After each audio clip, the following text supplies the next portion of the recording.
어린 왕자를 쓴 소설가 생텍 쥐페리는 비행기 조종사이기도 했죠. GPS는커녕 단파 무전만으로 통신하며 고독의 의지에서 하늘길을 개척하던 시대. 그 시대의 야간 비행이란 또 얼마나 위험한 일이었을까요? 그래서일까요? 비행기는 하늘을 나는 교통수단뿐 아니라 동경의 대상, 모험의 상징으로 그려지기도 합니다. 그래서 지금 이렇게 꽉 막힌 하늘길이 더 답답하게 느껴지기도 하는데요. 이럴 때 항공기를 둘러싼 새로운 상식과 만나보면 어떨까요? 항공사 현직 수석 기장으로 10,000시간 이상 비행기를 조종한 김동현 기장, 그 생생한 비행 인문학과 만나보시죠.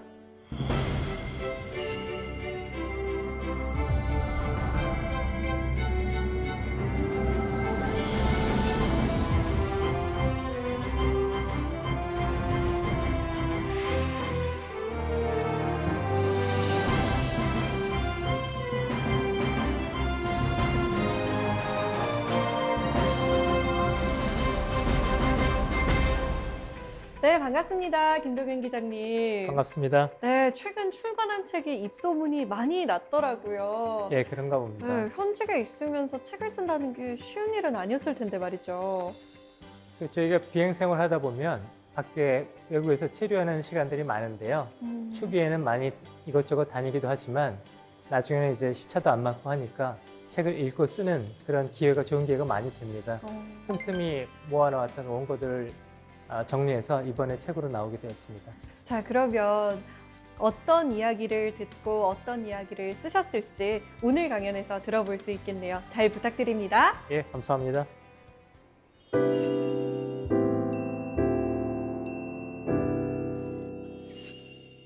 우리나라에서 여행 자유화가 시작된 게 1980년대입니다. 그 전까지는 특별한 목적을 가진 사람만 해외에 나갈 수 있었어요. 초청을 받거나 혹은 학교에서 입학 허가를 받거나 다른 외국의 기업체에서 비즈니스 초청 레터를 받거나 그러다가 여행 자유화가 되고 나서 항공 수요가 폭증하게 됐습니다. 저는 1997년부터 약 10년간 747-400이라는 비행기를 탔는데요. 그 전에 국내선 비행기를 탈 때하고는 조금 다른 경험들을 많이 하게 됐어요. 당시 747-400은 여객기도 많았지만 카고기도 많았습니다. 저희 스케줄 중에는 서울을 출발해서 당시에는 김포공항이었습니다. 앵커리지를 거쳐서 마이애미를 거쳐서 대서양을 건너서 프랑크푸르트, 타슈켄트, 그리고 다시 김포로 돌아오는 이렇게 지구를 동에서 서로 한 바퀴 도는 그런 스케줄도 있었고요. 반대도 있었습니다. 서쪽에서 동으로. 그렇게 일주일 열흘 비행을 하다 보면 시차도 또 몸의 신체 리듬도 많이 무너질 수도 있지만 가는 곳곳마다 예전에 국내선에서는 경험하지 못한 그런 경험들을 많이 하게 되었어요. 그동안 느꼈던 그리고 책에 정리했던 내용들 중에 우리 비행에 그리고 승객으로서는 여행자들께서 여행을 하면서 보다 비행을 단순히 재밌게라기보다 의미 있고 안전하게 할 수 있는 그런 이야기로 엮어가고자 합니다.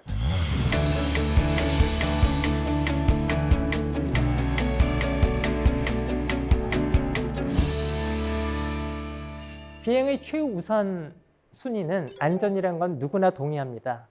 조종사도 동의하고 승객, 항공사 경영자 모두가 동의하는 과제죠. 그런데 비행에서의 안전이란 개념은 우리가 일반적으로 생각하는 개념하고는 조금 다릅니다. 사전적 정의로는 우리 항공업계에서는 안전은 위험을 통제 가능한 수준으로 관리하는 것이라고 하는데 그런 복잡한 설명 없이 안전은 무사고입니다. 사고가 나지 않는 것, 그것이 바로 안전입니다. 그런데 어떻게 사고가 나지 않을 수 있느냐, 인간이 하는 일에 어떻게 실수가 없느냐라고 이야기를 하는데요. 항공업계에서는 안전을 절대 안전이란 명제로 추구를 하고 있습니다. 절대 안전은 가능한 개념인데 그게 비행기가 일반 교통수단과 다른 점이 있죠. 우리 배나 자동차, 열차는 어떤 이상이 있으면 정지할 수 있습니다. 비행기는 그렇지 못하죠. 공중에서 정지한다는 것은 곧 치명적인 사고를 의미합니다. 예전에 우리 영화 스피드라는 영화 있었죠. 거기 나온 것처럼 언제나 아주 빠른 속도로 어딘가를 향해 가고 있는 게 비행기입니다. 그래서 항공에서의 안전은 그 위험한 지점, 그 라인을 여기 그어놓고 거기서 두 가지 개념, 마진이라는 걸 갖습니다. 세이프티 마진. 마진의 라인을 여기다 그어놓고 이 안으로 들어가지 않는 겁니다. 그러니까 악천후를 뚫고 잘 내려서 최선을 다했습니다가 아니고 안전에 위험을 줄 영향 요소가 이만큼이 있다라고 하면 그 사전에 선을 여기다 그어놓고 여길 들어가지 않는 겁니다. 위험과 맞서 싸우는 게 아니라 위험을 피하는 개념. 그게 항공에서의 안전이거든요. 현대 항공기는 비행기 엔진이 대부분 두 발입니다. 그 두 개의 엔진 중에 한 개가 만약에 꺼졌다라고 하면 나머지 하나의 엔진으로 얼마나 오래 비행을 할 수 있을까요? 글쎄요. 얼마나 갈 수 있을까요? 그래도 가까운 공항에 갈 수 있을 정도는 되지 않을까요? 기술적으로는 연료가 다 떨어질 때까지 그 하나의 엔진으로 비행을 할 수 있습니다. 그러나 할 수 있지만 안 하는 겁니다. 기술적으로는 된다 할지라도 백업이 없는 상태가 되거든요. 이 엔진마저 고장이 나면 우리는 비행기를 통제할 수단이 없게 됩니다. 그래서 사전에 두 개의 엔진 중에 하나가 꺼지면 그 즉시 비상을 선포하고 가장 가까운 공항으로 회항한다. 이것이 운항 규정입니다. 그렇게 위험한 선에 다다르기 전에 어느 선을 미리 그어놓고 이 마진을 넘어가지 않는다라고 하면은 절대 안전이란 과제는 달성할 수 있거든요. 그런데 문제는 그 마진이 또는 백업이 누구에게는 보이고 누구에게는 보이지 않는다는 것입니다. 거기서 어떤 불편함도 초래될 수 있고 또는 어떤 안전의 위협을 받는 상황이 올 수도 있고 그렇습니다. 우리 여행객으로서 승객으로서 공항에 도착하면 제일 먼저 불편하거나 불쾌해지는 순간이 탑승 수속입니다. 짐을 검사하고 그리고 내가 들어가면서 여러 단계에서 수속을 거치죠. 그리고 보안 점검을 받습니다. 보안 검색대를 통과할 때 가방에 있는 우리 액체류도 모두 수거당하고 또는 항의하는 승객들도 많이 있습니다. 아니 그건 아이들 장난감인데 애들 장난감까지 왜 뺐느냐. 어렵게 사온 건데. 노부모님 한약입니다. 이것까지 꼭 뺏어야 됩니까? 이렇게 항의하는 경우도 있고요. 승무원과 조종사도 비행기에 도착하면 조종사는 조종실, 승무원은 비행기를 샅샅이 보안 검색을 합니다. 그렇게 된 히스토리가 있겠죠. 1980년대 이후부터 지금까지 비행기 사고나 어떤 결함이나 이런 문제가 아니고 오로지 그 테러에 의해서 공격을 당한 사례가 225건입니다. 그 중에 150건은 비행기를 상대로 테러가 일어났고요. 그 대부분의 방법들은 비행기 안에 어떤 폭발물을 숨겨놓거나 무기를 숨겨놓거나 이렇게 있었던 사례입니다. 그로 인한 사망자 수는 5,800명에 달합니다. 대부분의 사례들은 미주, 유럽, 중동 이런 곳에서 일어났죠. 우리나라에서는 거의 일어나지 않았습니다. 그런데 한번 생각해 보면요. 우리 동네에 예를 들어서 강도 사건이 들었다. 도둑이 들었다라고 할 때 치안 당국에서 경찰이 많이 깔리고 검문을 하고 또 자주 보이지 않는 사람들에 대해서 이렇게 불신 검문도 하고 이러면 많이 안심되겠죠. 똑같습니다. 그렇게 테러 위협을 당한 미주나 유럽의 승객들은 보안 검색이 그렇게 좀 철저하면 철저할수록 안심이 되고 기분도 좋아지죠. 내가 보호받고 있다는 그런 느낌을 갖게 됩니다. 그런데 그렇지 않은 사람이 이제 그런 보안 검색을 받게 되면 불쾌해집니다. 과한 행동을 하기도 하고요. 단순히 불쾌하면서 끝나는 것이 아니라 실제로 그 보안 검색에 협조하지 않고 또는 강하게 이의를 제기하다가 직결 심판에 넘어가기도 하고 또 외국에서는 실제로 구속된 사례도 있습니다. 우리나라가 이제 그쪽에서 상대적으로 안전하다고 이제 느끼기 때문에 그런 일들이 발생하는 건데요. 우리나라뿐 아니라 테러가 발생하지 않는 많은 국가, 많은 지역에서 대부분의 여행객들은 그렇게 느끼게 됩니다. 사실 이 동양권 우리나라에도 테러 사건이 없었던 건 아니에요. 가장 유명했던 사건이 1970년에 있었던 요도호 사건입니다. 이 비행기는 이제 727이라는 비행기인데요.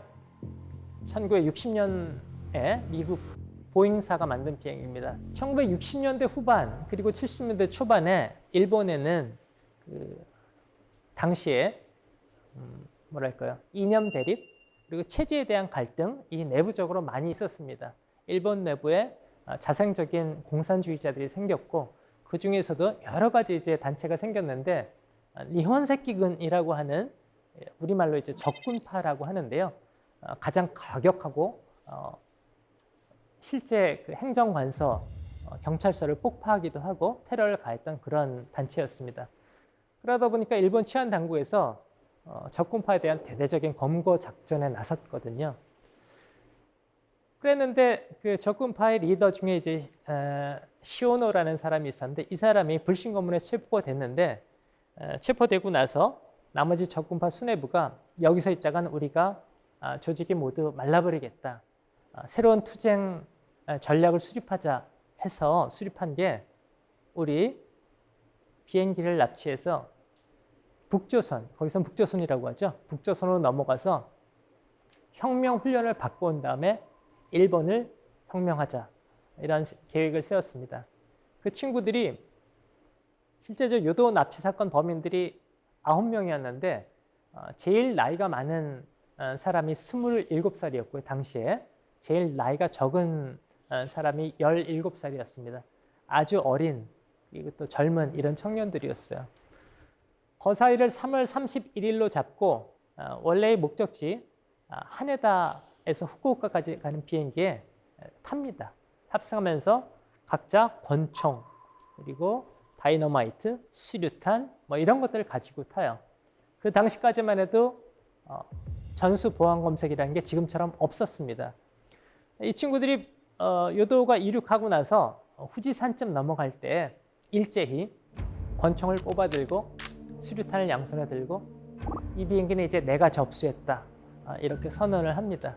승객들이 이 친구들이 긴장해서 그 얼굴도 빨갛게 상기되고 너무 기세등등하니까 승객들이 전혀 대항할 엄두를 내지 못했어요.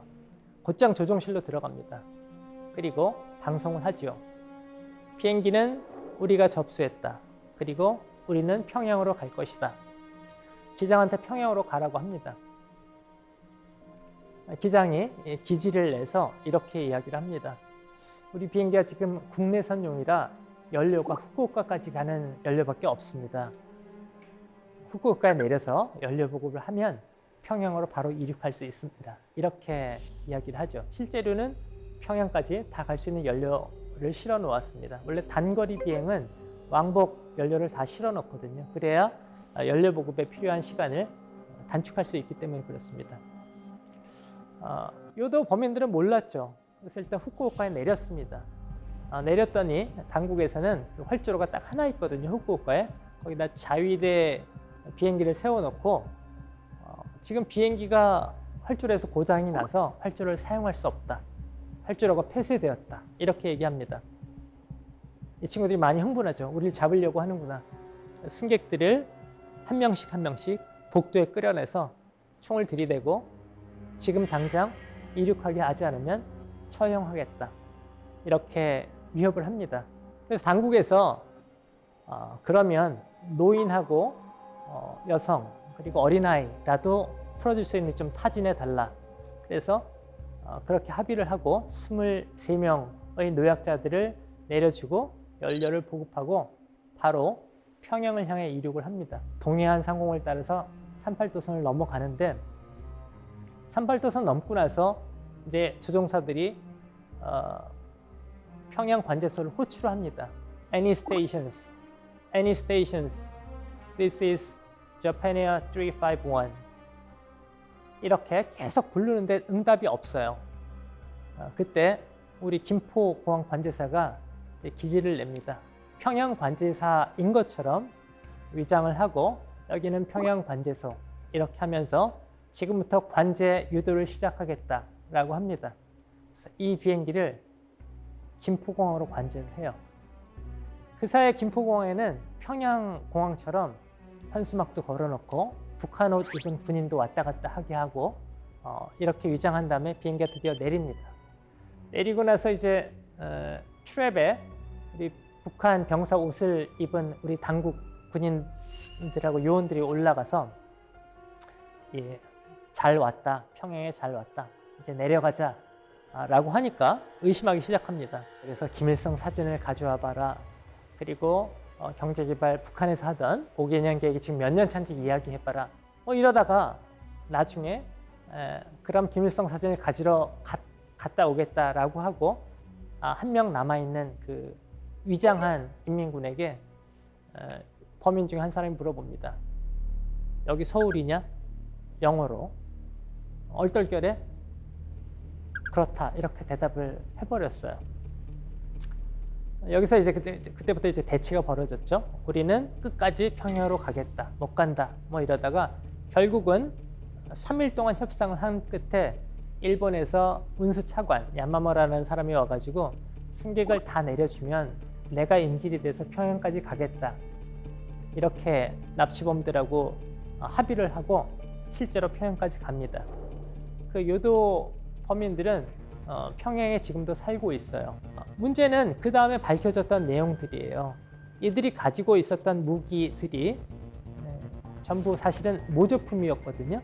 일본의 그 완구들이 굉장히 정밀합니다. 총기도 모조품이었고 수류탄도 모조품이었고 폭탄도 다 모조품이었어요. 그 모조품에 저 많은 승객들 그리고 미국, 일본, 우리나라 온 세계가 뒤집힐 정도로 이렇게 큰 소동 사건이 벌어졌던 것이죠. 승객들의 위협은 말할 것도 없고요. 실제 여지껏 발생했던 225건의 테러 대부분이 모조품이었습니다. 그 상황이 되면 모두 긴장하고 극도의 흥분 상태가 되었기 때문에 모조품에도 모두가 당하는 게 됩니다. 그 다음부터 전수 보안 검사가 시작이 됐습니다. 실제로 80년대 이후에 90년대 들어서는 실제 무기들이 사용됐습니다. 그 플라스틱 폭탄, 껌같이 생긴 거예요. 그리고 액체 폭탄 이런 것들을 비행기 내에서 조합을 만들어서 폭탄으로 사용한 사례가 있었고 그것들이 지금 유럽 또는 미주, 중동 이런 데서 엄격하게 우리 수화물 검사를 하고 있는 겁니다. 그렇게 전수 보안 검사가 전 세계적으로 규정화가 되었는데 그렇다고 테러가 끝난 것은 아니었어요. 아주 무서운 사건이었는데 이 사건은 1999년입니다. 747SR이라는 비행기거든요. 747이라는 비행기가 우리 전보로 알려져 있는데 원래는 한 400명, 450명 정도 타는데 국내선 전용으로 580명까지 탈 수 있는 비행기였어요. 실제 저 비행기는 517명이 타고 있었습니다. 저기에 어렸을 때부터 조종사를 꿈꿨던 그리고 전보기를 꼭 몰고 싶었던 니시자와라는 28살 청년이 항공기를 납치한 사례가 있었어요. 이 친구는 소위 말해서 항공 매니아였거든요.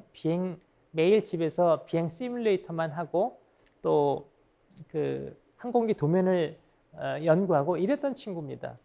그런데 하루는 일본 나리타 공항에 갔는데 우리 출국장하고 도착장이 계단으로 이렇게 연결되어 있는 걸 본 거예요. 그리고 그 당시에 이제 키오스크라는 게 나오기 시작했습니다. 무인 발권 시스템이죠. 한 사람이 국내선 같은 경우에는 몇 개든지 발권할 수 있습니다. 이 친구가 이렇게 하면 내가 오사카에서 나리타에 도착한 다음에 밖으로 나가지 않고 계단을 통해서 바로 출국장으로 올라가서 다른 비행기를 타는 것도 가능하지 않은가? 우리 그 칼과 같은 이제 식칼도 마찬가지로 요리칼 세트 같은 거 유럽에서 사오는 분들도 많이 있는데 들고는 못하는데 화물칸으로는 붙일 수 있습니다. 비행 중에 화물칸으로 내려갈 수 있는 방법은 없어요. 짐으로는 붙일 수 있거든요. 일본 교통성에 메일을 보냅니다.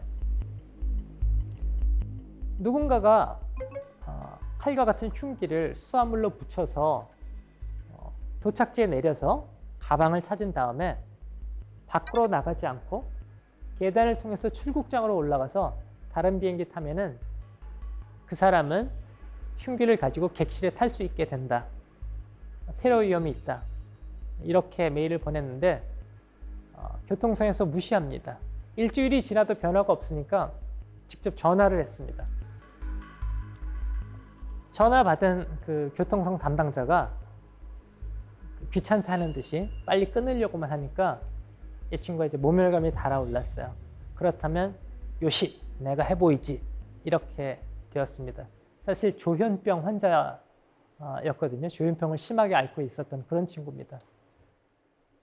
아까 본인이 그 메일로 설명한 그 방법 그대로 실제 흉기를 들고 올리본 061편에 타는데 성공합니다. 비행기가 이륙하자마자 흉기를 꺼내 들고 승무원한테 가서 조종실 문을 열어라 이렇게 위협을 합니다. 승무원이 이제 흉기를 목에 대고 가니까 조종실 앞에서 조종실을 노크를 했습니다. 이 사건 이후 2년 후에 9.11 사건이 일어나기 전까지 우리 조종사들이 표준 지침은 테러가 났을 때 승무원 또는 승객의 안전을 위해서 테러범이 요구하는 그대로 요구하는데 내려서 안전하게 당국과 협상하게 해라. 그 테러범이 원하는 게 경제적 목적이든 정치적 목적이든 당국과 협상하게 테러범이 원하는 목적지로 가라. 이것이 표준 지침이었습니다. 그래서 지침대로 기장이 문을 열어줬습니다. 결국은 이 친구가 들어와서 부기장을 내쫓고 자기가 조종을 하기 시작합니다. 그 플라이트 시뮬레이터로 집에서 연습한 그대로. 기장이 그 비행이란 게 0.5도 1도 단위로 조종하는 아주 세밀한 그 스킬이거든요. 비행기 기울어짐도 마찬가지고요. 이걸 만약에 그 훈련되지 않은 사람이 이렇게 비행기를 처음 잡으면은 그 기수와 기울어짐, 뱅크라고 하는데 이게 이렇게 몇십 도씩 기울어지게 됩니다. 이 리시자라는 친구가 위험하게 비행을 하고 있으니까 기장이 조종관을 꽉 잡았죠. 이 친구가 놓아라. 놓을 수 없죠, 기장이. 그 517명이 탄 비행기를 이 테러범한테 맡길 수 없지 않습니까? 안 놓습니다. 나가라. 안 나갑니다. 결국은 가지고 온 흉기로 조종석에 앉아있는 기장을 살해합니다. 굉장히 저고도였어요. 지상에서 700m 정도의 높이였습니다. 도쿄 바로 시내에서요.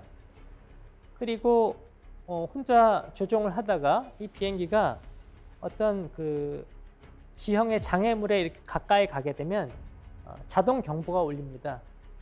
이 장애물이 있다. The rain 이렇게 나와요. 더 가까이 가면 pull up, 빨리 당겨 올려라. 이렇게 최대 음성으로 경고가 나거든요.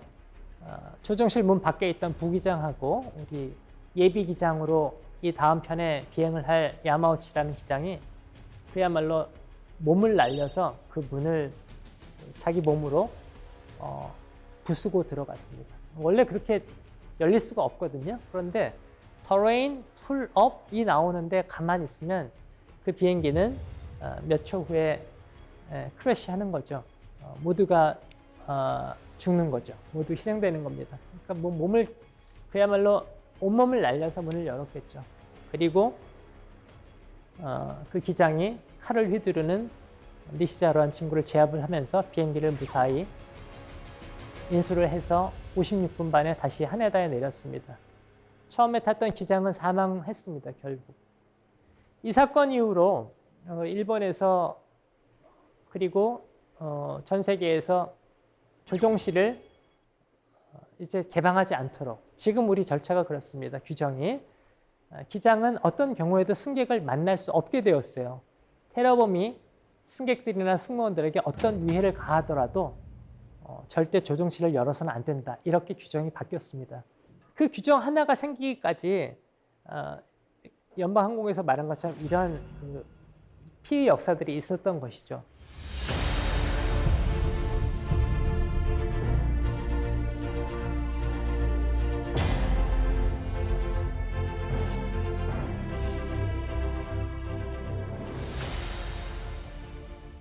승객분들이 가장 큰 불편은 이제 지연이죠. 지금은 코로나 때문에 비행기가 지연되는 사례가 거의 없습니다. 저희 농담으로 이렇게 얘기합니다. 예전처럼 좀 지연 좀 돼봤으면 좋겠다. 정시에 뜨는데요. 사실 모든 지연이 출발 지연입니다. 항로가 혼잡하거나 아니면은 그 날씨가 나빠서 그럴 때 지연하는 건데요. 이렇게 눈이 오면은 비행기 날개에도 눈이 쌓입니다. 비행기 날개에 눈이 쌓이면은 그 양력이라고 하죠. 비행기를 이렇게 들어 올리는 힘이 같은 속도일 때 한 3분의 1 정도 떨어져요. 실제로 여지껏 날개에 쌓인 눈을 완전히 제거하지 않고 이륙을 했다가 이륙하자마자 크래시한 사례가 36건입니다. 그 조종사들이 양력을 잃고 추락하게 된다는 사실을 몰라서 디아이싱을 안 한 것이 아니고 대부분은 지연 이후에 발생한 겁니다. 한번 디아이싱을 하고 나면은 거기다 어떤 액체를 뿌리거든요. 유효 시간이 있어요. 유효 시간이 보통 아주 길어야 45분, 짧으면 15분, 눈이 많이 오면 15분 정도 됩니다. 그 사이에 이륙을 해야 되는데 모든 비행기들이 디아이싱하고 또 눈이 오니까 천천히 활주로로 이동하고 순서를 따라서 기다리는데 그 사이에 이륙을 못하는 경우도 있습니다. 또 들어와서 다시 해야 돼요. 순서가 맨 뒤로 밀립니다. 그러다 나가다가 이륙을 못하면 또 들어와서 다시 해야 되고 결국은 이륙을 못하게 되는 상황도 심각한 공항에서는 비행기들이 이륙을 못하게 공항 폐쇄를 하기도 하는데요. 이런 상황들이 계속 발생을 합니다. 눈이 많이 오지 않는 나라에서는 디아이싱 장비도 부족한 경우가 많고 오래 지연이 되면 이거에 대해서 이제 불편해하거나 또는 심하게 항의를 하는 경우도 있죠.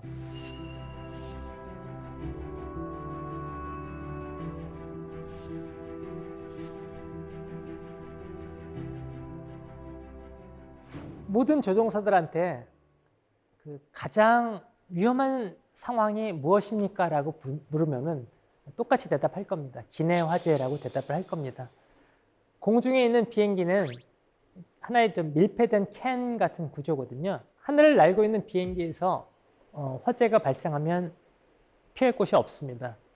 유독가스가 발생하는데 산소 마스크는 떨어지지 않아요. 산소 마스크는 오로지 여압 상실 때만 떨어집니다. 왜냐하면 그 기내에 화재가 났을 때 산소 마스크를 작동하면 불에다가 산소를 공급하는 셈이 되죠. 훨씬 불길이 거세게 타기 때문에 마스크 안 내려옵니다. 그대로 그 유독가스를 마시고 있어야 되는 거예요. 굉장히 위험한 상황이죠. 영국 주도로 유럽의 항공 당국에서 여지껏 발생했던 기내 화재 건수를 전부 전수조사했거든요. 통계적으로 17분 이내에 기내에서 화재가 발생했는데 통제되지 않는 화재입니다. 통제라는 것은 즉시 소화기 한 통 보통 쏘는데 30초 정도 걸려요. 그 정도의 진압이 안 되면 통제되지 않는 화재입니다. 그런 화재가 발생했을 때 17분 이내에 착륙하지 못한 비행기들은 모두 크래시했습니다. 이유는 두 가지인데요. 그 열기가 저 비행기 벽체 안에 들어있는 와이어를 녹입니다. 그 와이어가 녹으면 비행기가 통제가 안 돼요. 조종사의 명령에 비행기가 반응하지 않는 겁니다. 굉장히 무섭죠. 실제로 그런 사례들이 종종 미주에서 발생을 하고 있고 지금도 북미에서만 매일 평균 하루 한 편은 화재 경보로 긴급 호양을 합니다. 이 사례는 그 1980년대에 있었던 가장 무서웠던 사례인데요. 에어 캐나다였습니다. 797편. 달라스를 이륙해가지고 토론토까지 가는 비행기였어요. 이륙하고 나서 순항 구간이 돼서 승객분들이 이제 그 기내식 서비스를 다 끝났을 때였습니다. 그 당시만 해도 기내 금연이 법제화되지 않았을 때예요. 그런데 이제 맨 뒷자리에 있던 승객 한 분이 화장실에서 뭐 연기가 나오는 것 같은 걸 느낀 거예요. 그래서 승무원한테 화장실에서 연기가 나고 있는 것 같아요. 라고 얘기했습니다. 승무원이 즉시 화장실 쪽으로 가보니까 연기가 막 이렇게 새어나오고 있는 거예요. 그래서 하던 일을 멈추고 가서 소화기를 화장실 안에 이렇게 뿌렸는데 멈추지 않았습니다. 계속 연기가 발생을 했고 기장님한테 통보를 했죠. 기내 화재 발생했다고 해서 기장님이 바로 신시내티 인근에 바로 옆에 신시내티 공항이 있었거든요. 거기를 회항을 하는데 우리가 조종관을 이렇게 눕히면은 비행기가 이렇게 돌고 이렇게 누르면 비행기가 이렇게 내려가야 되거든요.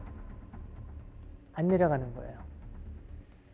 비행기가 내려가게 하려면 이제 우리 꼬리에 있는 이제 수평 꼬리 날개가 이렇게 움직여줘야 내려가는데 이게 안 움직이는 겁니다. 여기와 조종관과 연결된 와이어가 그 벽체 안에 심어져 있던 와이어가 화장실의 그 열기로 녹아버린 거예요. 기장님은 어떻게 했냐면 그 캐나다 기장님인데 몸이 체중이 꽤 있는 분이었습니다. 이 조종관을 이렇게 몸으로 올라탔어요.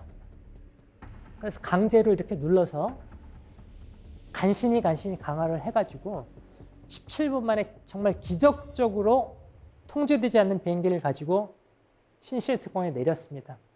내리자마자 승무원들이 드디어 살았다라고 생각하고 비상구를 열었죠. 혹시 여러분 그 백드래프트라는 영화 보셨어요? 거기 이 장면이 나옵니다. 밀폐된 공간에 열기를 잔뜩 품고 있는데 갑자기 방문을 확 열면은 산소가 한꺼번에 유입이 되면서 마치 그 원폭이 터지는 것처럼 순간적인 그 열기가 분출이 되면서 폭탄 터진 것처럼 되거든요. 플래시 파이어라고 하는데 이 비행기가 그랬습니다. 도어를 여는 순간 비상구에 탈출하려고 모여있던 승객들이 많이 있었는데 여는 순간 폭발이 났고 그 안에 있던 이제 대부분의 승객들이 희생됐던 사례입니다. 나중에 항공조사당국에서 조사 결과 대부분의 승객들은 자리에 앉은 채로 그러니까 독가스에 질식돼서 이미 내리기 전에 희생됐던 것으로 발견이 되었어요. 조사 결과로는 화장실에서 발화가 된 것으로 쓰레기통에서 조사가 되었고 식후에 누군가 담배꽁초를 그 안에 버린 것이 원인이 되었을 거라고 결론이 나왔습니다. 지금은 모든 화장실에 그 자동 소화기가 있어요. 그래서 연기가 감지되면 소화기가 터집니다. 이 건을 겪고 나서 그 기내 화장실에 흡연 금지가 이제 문구는 붙었지만 담배가 전면 금연으로 된 거는 그보다 훨씬 이후입니다. 대부분의 승객들이 그 화장실에서 담배를 피우고 나서 그 꽁초를 무리주에 싸서 쓰레기통에 버리기도 하고 이렇게 그리고 대부분의 승객들이 또 이렇게 생각을 하는 경우도 있습니다. 어차피 화재 경보가 울리면 자동적으로 소화기가 작동될 텐데 라고 하지만 아까 말씀드린 것처럼 안전이란 게 어떤 일이 발생하기 이전에 이 단계에서 거기까지 진입하지 않는다는 개념이거든요. 아까 말씀드린 대로 이런 상황에서도 산소 마스크가 내려오지 않습니다. 산소 마스크는 비행기의 여압이 상실되었을 경우에만 내려오거든요. 긴급한 상황에서 산소 마스크가 떨어지는데 우리 비행기 타기 전에 산소 마스크를 사용하는 방법에 대해서 승무원들이 또는 동영상으로 안내를 합니다. 마스크가 선반에서 떨어지면 즉시 당겨 코와 입에 대십시오. 이렇게 안내를 하죠. 실제 요새는 어떤 비상 상황이 발생하면 그 장면들이 그대로 유튜브에 올라오거든요. 그 절체절명의 순간에서도 사람들은 장면들을 찍습니다. 산소 마스크가 떨어졌을 때 바로 산소 마스크를 당겨서 쓰는 사람도 있지만 그렇지 않은 사람들도 많이 있거든요. 그런데 고공에서 우리가 순환 고도에서 산소의 농도가 지상의 한 20% 정도가 되면은 우리가 의식을 유지할 수 있는 시간이 얼마나 될까요? 사람에 따라 조금 다르지만 보통 30초입니다. 30초가 넘으면 의식을 잃어요. 산소가 희박해지면 숨이 막힐 거라고 생각하는데 숨 막히지 않습니다.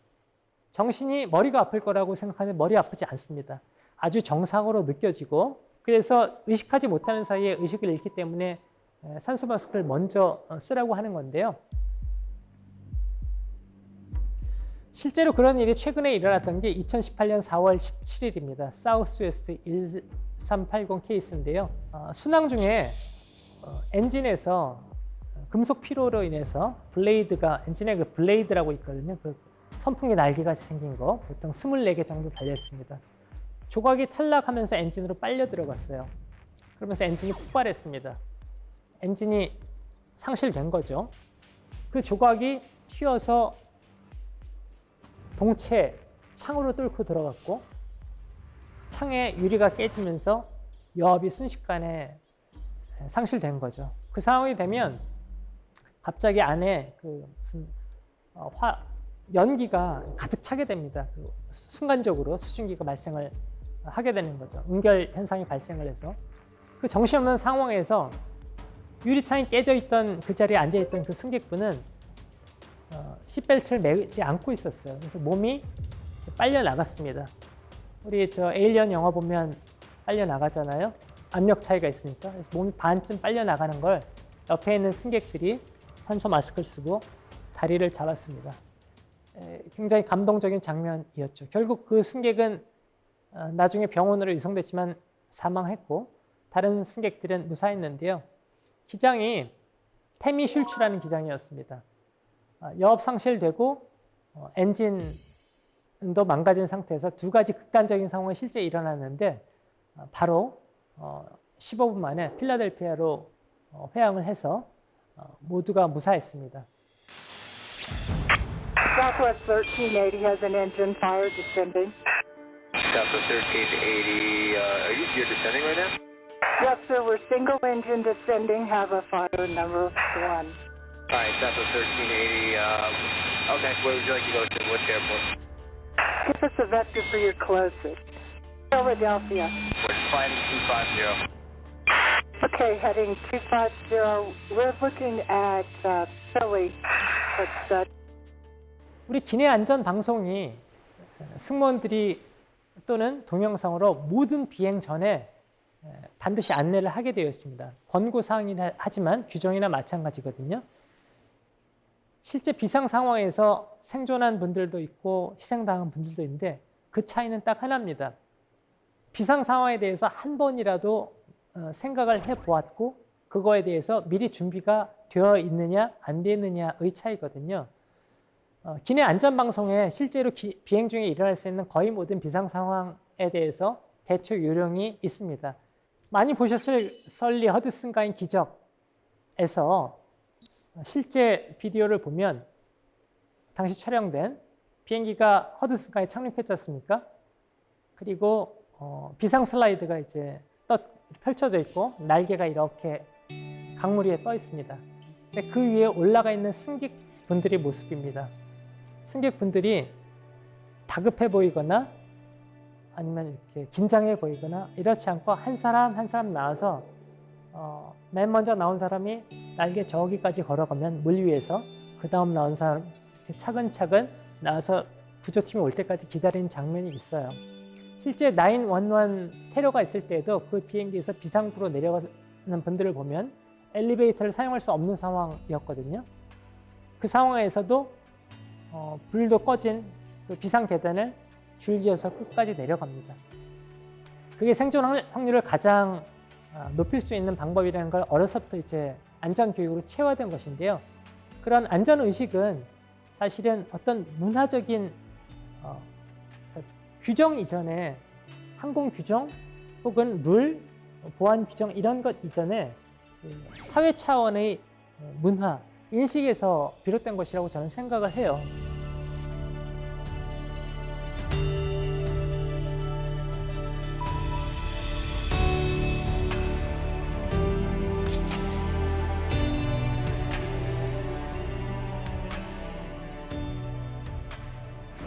우리 A380이라는 비행기가 현재 비행하는 것 중에 가장 큰 비행기인데요.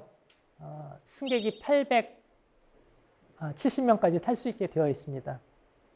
만약에 어떤 비상 상황이 발생했을 때 이 승객이 한꺼번에 비상 탈출을 해야 한다면 몇 초 내에 탈출할 수 있을까요? 규정은 1분 30초입니다. 90초 내에. 실제로 A380이 처음 만들어졌을 때 참가자들을 모집해 놓고 비상 상황을 모의해서 비상 탈출 테스트를 했어요. 90초 내에 모두 나갈 수 있었고 비행기 창문을 이착륙 때 열라고 하는 이유도 어떤 비상 상황이 발생했을 때 밖의 상황, 외부의 상황이 외부가 낮일 수도 있고 밤일 수도 있고 그런데 객실 내부는 어두울 수도 있고 밝을 수도 있거든요. 물론 불을 어느 정도 켜놓지만 외부의 상황에 바로 적응하고 외부의 상황을 바로 파악할 수 있고자 비행기 창문을 열어 놓으세요. 그리고 좌석은 등받이를 세워주세요. 트레이는 고정해 주세요. 이 모든 것들이 그 한순간 있을지도 모르는 비상 상황을 대비해서 만들어 놓은 우리 규정들입니다. 사실 우리 인간은 모두 자유롭고 싶어 합니다. 강요된 질서, 통제를 받으면 불쾌해지거나 기분이 나빠져요. 근데 스스로 내가 상황을 이해하고 통제한다라고 생각이 되면은 똑같은 상황에서도 좀 더 즐겁고 의미 있는 그런 여행이 되지 않을까 이렇게 생각을 합니다.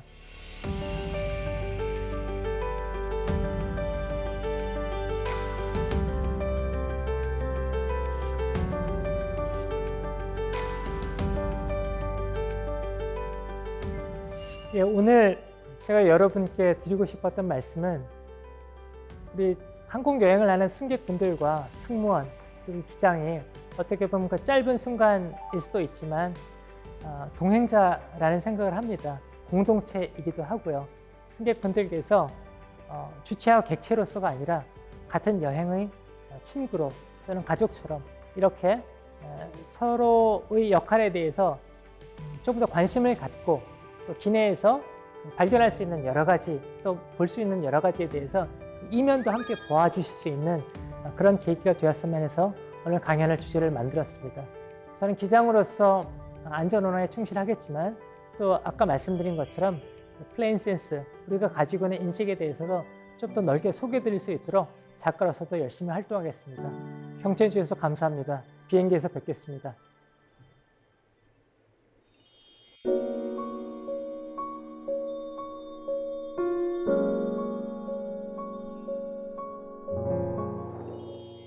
네, 강연 잘 들었습니다. 사사계 공동체 여러분께서도 궁금한 점들이 굉장히 많으실 것 같은데 저희가 질문을 미리 받아왔거든요. 한번 볼까요? 먼저 김승진님의 질문입니다. 안녕하세요. 비행기 조종사가 되고 싶은 김승진입니다. 엄마가 해외여행 공짜로 가고 싶다고 비행기 조종사가 되라 하시던데 어떤 준비를 해야 할까요? 엄마는 국영수만 잘하면 된다 하시던데 또 그 밖에 준비할 것들이 있을까요? 어떻게 해야 할까요? 네, 우선 자기 꿈을 정리할 때 내가 하늘을 나는 조종사가 되고 싶은 것인지 아니면 에어라인 들어가서 기장, 부기장 이렇게 에어라인에서 운항 승무원으로 비행을 하고 싶은 것인지 이걸 먼저 정할 필요가 있다고 봐요. 원초적으로 하늘을 날고 싶다는 욕망 그리고 그 꿈을 가지고 조종사가 되고 싶다면 특별히 그렇게 준비하실 것은 없습니다. 다른 일을 하면서도 충분히 할 수 있고요. 그러나 에어라인 들어가서 에어라인에서 이제 승객들과 화물 이렇게 실어 나르는 그런 운송용 조종사가 되고 싶다면 네. 좀 특별한 커리어 길을 밟아야 되고요. 그런 길들은 많이 있습니다만 준비하실 것은 일단 미 연방항공부에서 말한 것 같이 정신적인 부분이 8할이고 육체적인 부분이 2할입니다. 그래서 조종사를 선발할 때 스크리닝하는 부분에서도 정신적인 부분을 많이 하거든요. 본인이 항상 침착함을 유지할 수 있고 평정심을 유지할 수 있다면은 훌륭한 조종사가 될 수 있을 것이라고 생각을 합니다. 그럼 국영수 말고 뭘 해야 될까요? 일단 비행이라는 것이 우리 공중에서 자연과 함께 상대하는 것입니다. 네. 자연을 이해하는 게 중요한데요. 학과 과목으로 치자면 이 물리 그리고 유체의 흐름 같은 것에 대해서 고등학교 때 되면 배우게 되는데 그런 네. 것들이 나중에 비행을 하면서 이론적인 그리고 자기 스킬을 연마하는데 많은 배경이 될 수 있습니다. 다음 질문도 받아보겠습니다. 정은영님의 질문입니다. 비행을 하다 보면 별의별 일이 많이 생길 것 같은데요. 기장님께서도 비행 중에 긴장하실 때가 있는지 궁금해요. 또 가장 긴장되었던 순간은 언제였는지도 궁금합니다. 네, 사실 기장으로 비행기를 조종하다 보면 정말 식은땀이 나는 순간도 많을 것 같아요. 왜냐하면 나만 타고 있는 것이 아니라 정말 수백 명이 함께하고 있는 거잖아요. 언제가 가장 긴장되셨나요? 예, 사실 긴장되는 순간이란 것은 그 위험한 순간을 의미할 수도 있을 것 같은데요. 네. 기장으로서 자기 긴장되는 현재의 자기 심리 상태를 통제하고 인식하고 이런 것은 조종사로서 아주 중요한 역량입니다. 긴박한 순간에도 당황하지 않고 상황을 객관적으로 파악을 하고 그것을 통제해 나갈 수 있는 능력, 그게 기장한테 굉장히 중요한 역량이거든요. 네. 실제로는 그렇게 긴장되지는 않고요. 어. 만약에 긴장되려고 하는 내 자신이 느껴진다라고 네. 할 때는 스스로 그걸 통제하는 그런 방법을 나름대로 각자 사용을 하고 있습니다.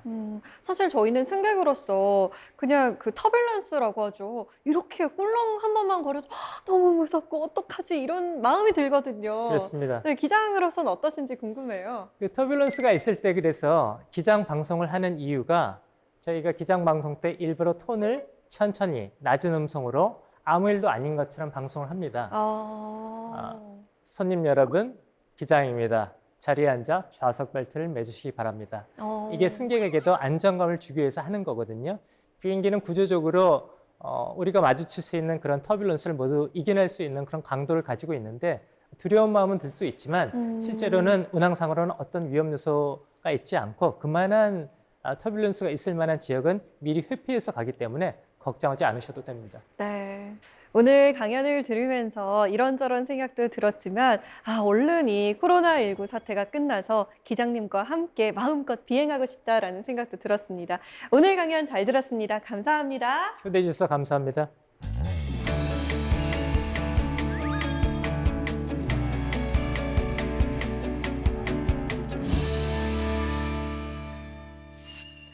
너희 도시의 길은 너무 밝다. 너희는 별이 겁나느냐? 너희 음악 소리는 너무 크다. 너희는 바람의 속삭임이 두려우냐? 혹시 너희는 너희 자신을 두려워하고 있는 것 아니냐? 정복자들에게 인디언이라고 불려진 북미 원주민들에게 전해진 이야기입니다. 자연을 거스르며 도시를 이루고 사는 정복자들의 저 마음속 깊은 곳에 두려움과 교만을 읽었던 것 아닐까요? 준비도 없이 출발선에 서버린 듯한 1월.